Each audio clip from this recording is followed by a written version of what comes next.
اللهم إني أعوذ بك من الفقر والفاقة والقلة والذلة. halin da muke ciki a wannan ƙasa babu daɗi, kuma abin da muke fuskanta ba shi da daɗi. Idan mutum yana wani yanki da wasu abubuwa ba sa faruwa, ya daina shantakewa ya yi tsammanin cewa shi wannan abun ba ruwansa, ba zai shafe shi ba. Wannan matsala ce wacce take mai girman gaske, kuma kamar duhu ake ƙara shiga. Ka dubi duk girma na wannan wata mai alfarma, ka dubi abin da yake faruwa, ana kashe mutane, abubuwa kullum ƙaruwa suke. Kuma abin da za mu faɗin nan za mu faɗe shi ne ba wai mutum idan ya ji kawai ya girgiza kai ya ce haka ba ne. Magana ce ta kowa ya tashi ya wannan abin da muke faɗi ya aiki, kowaye ya tashi ya aiki. Ba magana ce ta kawai in an yi magana wani ya tsaya ya ce sai addu'a shi kenan ba zai yi komai ba. Ba magana ba ce wannan, wallahi wannan ba zai kai mu ba. Tsayawa za mu yi aiki tukuru saboda fita daga wannan halin da ake ciki, kuma ayyuka ne masu sauƙi wanda malamai a musulunci sun daddale su cewa suna da maganin bala'i, suna maganin musifa, kuma suna ɗauke bala'i. Bismillahirrahmanirrahim. Inna lillahi wa inna ilaihi raji'un. Inna lillahi wa inna ilaihi raji'un. Inna lillahi wa inna ilaihi raji'un. Al'amarin ƙasa ya kai inda ya kai. Yanzu Allah mun dawo gare ka, in su waɗancan ba su san ka ba, mu mun san ka ya Allah, mun dawo gare ka. Da su kinnafa, da su boko haramun, da su duk wanda yake da hannu a cikin rashin zaman lafiyar Najeriya, Allah ya mana maganinsa da sauri da sauri. Allah kai maganin ashabul fili, kai maganin dukkan kafuran zamanin da. Muna roƙonka albarkar annabi sallallahu alaihi wasallam da matsayinsa a wajenka, albarkar annabta da abin da annabta ta kunsa a wajenka, albarkar walittaka da abin da walittaka ta kunsa a wajenka, albarkar shehu tijani, albarkar shehu ibrahim, albarkar faida, albarkar dukkan mutumin da yake ruku'u na sujada. Muna roƙonka ya Allah kai mana maganin waɗannan da sauri. Muna ba da wuridi na alamtara a riƙa yin 1,111,000 ana yi, ana maimaitawa da sauri. za ku ga taimakon Allah da sauri iko in Allah ya yarda. Ɗahiru Usman Bauchi yake magana. Allah ya gaggauta kawo mana da wannan matsala. Abu na farko da ya zama wajibi kowa ya dinga yi, akwai dafa'i a kanka, akwai dafa'i ga kowa da kowa da za ka iya yi. Na farko ƙasarmu mu dinga karanta laƙar ja'akun kafa 9 kullum da safe da yamma, kafa 9 kowa ya dinga karantawa. In masallaci ne a faɗa a yi. Abinda za a cika na 10 da shi shine suratul ikhlas, qul huwallahu 1, ita kuma ba numfashi, da niyyar Allah ka tunkuɗe mana wannan bala'in da muke ciki a ƙasar Najeriya. Sannan an sani kullum muna maganar a dinga karanta Allahumma kashif anna min albala'i ma la yakashifuhu gairuka, kafa 21 ko duk sallah ko da safe da yamma a dinga yi. Allahumma kashif anna min albala'i ma la yakashifuhu gairuka. Wanda ya ji wannan sako ya sanar da wanda bai ji ba. A duk duniya inda mumini yake bai da makami sai addu'a. Duk wani surutu ba zai kai mu ba. Sannan mutum tunda fita ta zama dole, kuma gashi fitar wani fita ba zai dawo ba saboda ana ta'addanci, ana karkashe mutane, to ya kamata ya waje wa gare mu riƙe abin da muka kama muka samu daga magabata, daga athar na sirrorin alkur'ani. Idan mutum zai bar gidansa, wannan dafa'i ne khasi, mutum ya dinga karanta ayatul kursi idan ya fito daga kofar gida.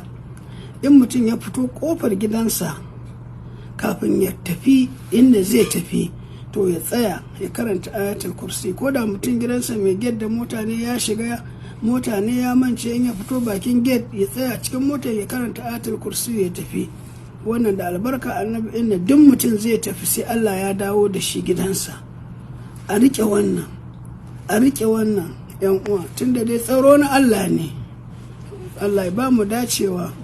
Kuma innal ladzi farada alayka alqur'ana lara duka ila ma'ad wannan mutum zai karanta ta kafa 3 kafin ya fita daga gida, shi ma duk bala'i inda zai juya duka sai Allah ya dawo da shi gida. Saboda haka mu koma ga Allah, kuma mu yawaita istighfari da salati ga annabin, mu yawaita ambatan Allah, la ilaha illallah Muhammadun Rasulullah sallallahu alaihi wasallama. Allah ka tsare mu, ka tsare kasar mu, Allah ka kawar da mushkiloli, Allah ka zo mana da alkhairu duka, kuma Allah ka gyara shugabanninmu, ka taimaka musu, ka kuma ba su hanyoyi da hikimomin da za su bi su yi a gani, domin komai kokarin mutum in bai abin da aka gani ba wajen mutane bai yi ba. Allah shi ne ya san baɗini, amma mu zahirin muka sani. Kowane musulmi ya cire hasada a ransa, ya cire mugunta a ransa, ya cire keta, ya cire zalunci da yake ma wani, ya cire danne haƙƙin da yake, ya bar ayyukan zunubai, ya tuba ma Allah. Abu na farko kenan, at-taubatu wal istighfar. Tuba shine komawa ga Allah. Duk wata dabara da duk wani abin da kake ji, ka ajiye shi ka koma wajen Ubangiji, ka ce la malja wa la manja minka illa ilaik. Ba wata mafaka, ba inda za a je a tsira sai a gurinka ya Allah. Don haka muna tuba, mun dawo kuma mun daina, hakikatan ba da baki ba, ba da baki kawai mutum ya ce maka ya daina kaza. Sannan ban da wannan, a ƙarƙashin wannan ɗin har yanzu shine yawaita istighfari. Yawaita istighfari, saboda ruwayoyi da yawa, ba mu da lokaci, dan sako ne takaitacce muke son kawo mu fitar. Istighfari yana daga cikin abin da yake ba mu dan adam mafita da zaman lafiya da kwanciyar hankali da kwaranye masa damuwa.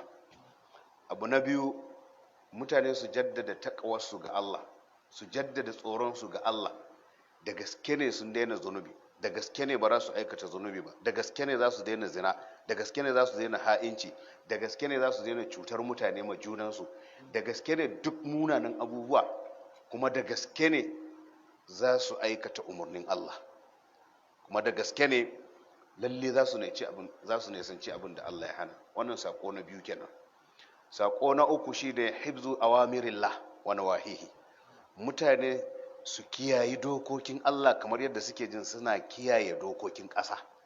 Domin yanzu kiris kai sai wani lauya ya tashi ya ce an karya dokar ƙasa, amma ana ta karya dokar Allah, ba ruwan kowa da cewa an saba ma dokar Allah. Mai yasa? Dole ne a kiyaye umarnin Ubangiji. Ya hana a hannu, ya ce a yi sai a yi. Na hudu, at-tadarru'u bid-du'a. Mutane su yi tawadu'i, su koma ga Allah, su yi addu'a, kuma kai addu'a da tawadu'i, kai ba kowa bane. Ratiya ma kanka ma ni azzalumi ne, na zalunci kaina, kamar yadda wani annabin ya faɗa.